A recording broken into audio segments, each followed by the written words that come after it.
What's up, YouTube and everyone playing? It's me, Ben Bertrand, or Grandmaster Bert on my YouTube channel. I'm here playing the United States turn as well as China. You know, U.S. China. As most of you know, that U.S. doesn't really do too much in the first opening moves because you know they're so far away. They got to get into the war. But I had $43 to start with. I spent all of one. If y'all want to check my math, I bought one cruiser, one transport, one destroyer, and two submarines with my cash. As far as combat, I only have one. It's over here in C zone, 53. I'm just gonna attack this lone destroyer with the airplane from the Hawaiian Islands. So the Hawaiian Islands takes off one into the C zone for the fight, and it still has 3 moves left after combat if it survives. Other than that, I'll be doing a bunch of non-combat moves, basically getting things in position. And China has one combat move. I decided to risk it, so the Flying Tigers, they flew up here along with one Chinese guy, try and take this territory from the Japanese. It might just be a one round of combat and then leave type thing, depending on how it goes. So as far as Italy did a lot of effective things for being such a small country. They had them come in here and take Egypt. They lost a man in the process, so they just took it with one soldier. But they took Egypt, took Gibraltar, giving them the bonus objective, as well as they flew up here and destroyed, there's their fighter up there in Norway. They destroyed the one destroyer here in Season 6 for Great Britain. So Italy did a lot, and they also came in here and relieved France from the British forces with 2 tanks and artillery, 1 tank from Rome, 1 tank from the Balkans.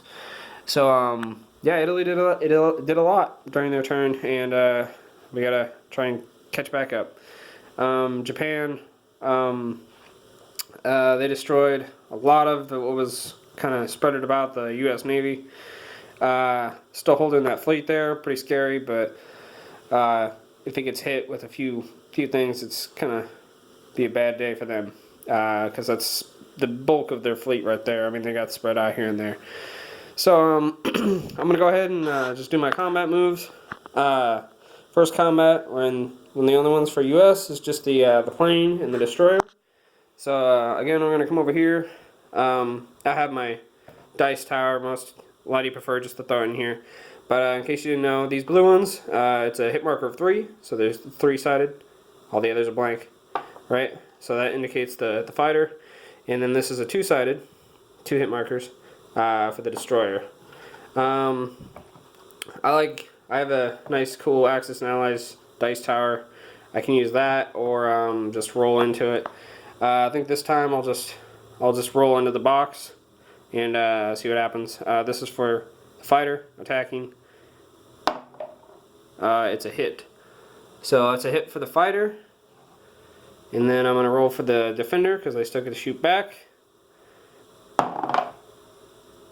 And that is a miss. Alrighty, so the destroyer was effectively destroyed by the American fighter, and I will move that fighter during the non-combat so we can see where it lands. Actually, no, it's pretty much non-combat now. That was the only move for U.S. The only other combat is for the for Chinese. So for the U.S., I'm gonna take this bomber, 1, 2, 3, and land it up here in the U.K. If there's enough room. It's kind of tight on the anniversary map, but we'll make do. And then I'm gonna go here and take this bomber and fly it over the same way. I'm gonna go up through Canada. So 1 over here, 2, 3, 4, 5. Lands right there in Great Britain as well. This fighter, I'm actually going to send the opposite direction over to the other coast. So come on over here. 1, 2, lands right here. Okay. This one infantry guy, he's going to move over to United States, San Francisco, pretty much. The small fleet right here, they're going to move up 1, 2 to Z Zone 56. It's kind of hard for him to stay put, but he's on there. He's on the boat. And the same with this destroyer. It's going to move up to 56. The one fighter that was here that hasn't done anything this turn, he's going to take off and he's going to land on this carrier. You know what I mean? He's on the carrier. It's hard to do this one-handed, as you all were. This lone fighter here, right here. So he took off 1 from the Hawaiian Islands, 2, 3, and his 4th move is going to be landing on the Philippine Islands. So 1 into the C zone, 2, 3 into this C zone, 4 to actually land on the Philippines using up all his moves. So that's his moves.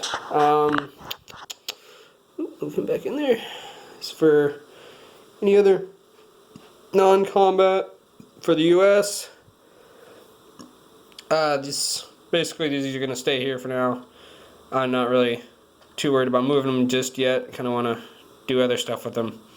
So they're going to remain there. I'm going to place my troops. So I'm going to put the cruiser up here in this C zone along with the transport. Okay. And then the 1 destroyer and 2 submarines are going over to the Pacific Fleet. So they're going to join up with this 1 other destroyer. So 2 destroyers, 2 submarines, and a carrier that's fully loaded. The planes can actually, you know, stay on there. So, alright. So that's it for the US. They haven't changed any IPC value. So their IPC value is at 40, as far as I'm tracking. If anyone sees that wrong, please correct me. 40, and then you come over here. For their national objectives, they have the first one, they have the Philippine Islands, and they have the last one, which is control Midway, Wake Island, Hawaiian Islands. So total of 15 plus 40 comes out to 55. Yes, 55 bucks. And then this is the $1 that I had left over from purchasing this turn. So US is sitting at $56. Gonna be able to do a lot of fun with that next turn. And that pretty much sums up for the US. I believe that's it for the US. Now for the Chinese, because they have a total of 5 territories, as you know, you get 1 infantry per 2 territories you own, so a total of 2 infantry at the end of this turn. Hoping to bump that up to 6 after this battle, so we'll see how that goes. So over here, because infantry roll on a 1, here's my 1, and because the fighter rolls on a 3, there's that, and then you got 2 defending infantry roll on 2s. And so this allows me to basically roll all at the same time, as opposed to rolling these dice and then these dice. Yep. But let's see how the Chinese do. This might be a one and done attack, so we'll see. Well, the fighter hits 1, but the infantry missed. You can see that right there. So there's that, and the infantry. So, and then rolling for the defending Japanese. 1 hit. Alrighty. Okay, so I'm gonna go over here and take 1 off for the Japanese, because that's the only thing they can really take off for. And because it's irreplaceable pretty much, I'm not gonna lose the fighter. I'm just gonna choose to lose 1 Chinese guy. Okay. And at that, I will call it into it. No, just 1 round of combat. That's all I needed. I did a little damage, so hopefully that makes a little bit of a difference. For the 2 infantry, for the non-combat, only 1 thing I can really do, so I'm going to take the fighter. I'm going to go, he traveled 1, 2 up here, he's going to 1, 2 back, land here. I'm going to put one guy in here with him, making it 2 infantry, 1 fighter. And then I'm going to take the other one, and I'm going to place him, I'm going to place him back here so he can kind of start getting maybe a little force back there, because yeah, if I placed him here, he'd most likely just be run over with infantry and their planes. So we're just gonna place him there, and hopes we can kind of make a difference. So yeah, that's it for Chinese. I mean, they're not really, so exciting for the Chinese. And that will about do it for my turn. That was the U.S. Next will be Germany. Really interested to see what Germany's going to do. They got a little bit, I use the orange chips for strategic bombing. They got a little bit strategic bombed by UK, as well as Germany's decent sizable fleet has to contend with the fleet for the UK. So we'll see how that rolls out. Could be a good, interesting fight. The tide of the game could change drastically if the fleet, if the fleet goes down. So we'll see how that goes. It should be interesting. The same player is playing Italy and Germany, so he's probably trying to connect, do a 1-2 or something. We'll see how that goes. Russia's kind of staggering, waiting for that backlash they can kind of give. Like, is usually how Russia works in the Anniversary Edition. They kind of just, breadcrumb it back until they can kind of whiplash and kind of come back for them. So, let's see if I can make that effectively happen. Or let's see if the Germany player gets some good rolls in. He might be able to kind of plow over me at the same time. So we'll see. So far, it's been a real interesting game, and this effectively concludes round 1 of the YouTube Wars Anniversary Edition that we're putting on here.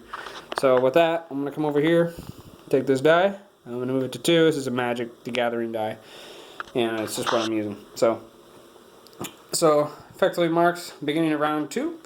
And Germany, whenever you're ready, you can take it off. If I made any mistakes, like usual, guys, please let me know in the comments or in our YouTube chat, or Facebook chat. What they were and how I can correct them, and if we can keep playing, or if I need to redo anything. Thank you all, and once again, if you like my videos, please like all the videos, because not all of them are mine. They're the other gentlemen's who I'm putting up their videos, so I have a complete playlist of the series. So like them all. Hope you enjoyed, and can't wait to see you next time when I play Russia for the Allies, and when Germany takes their turn for the beginning of round 2. Alrighty, bye.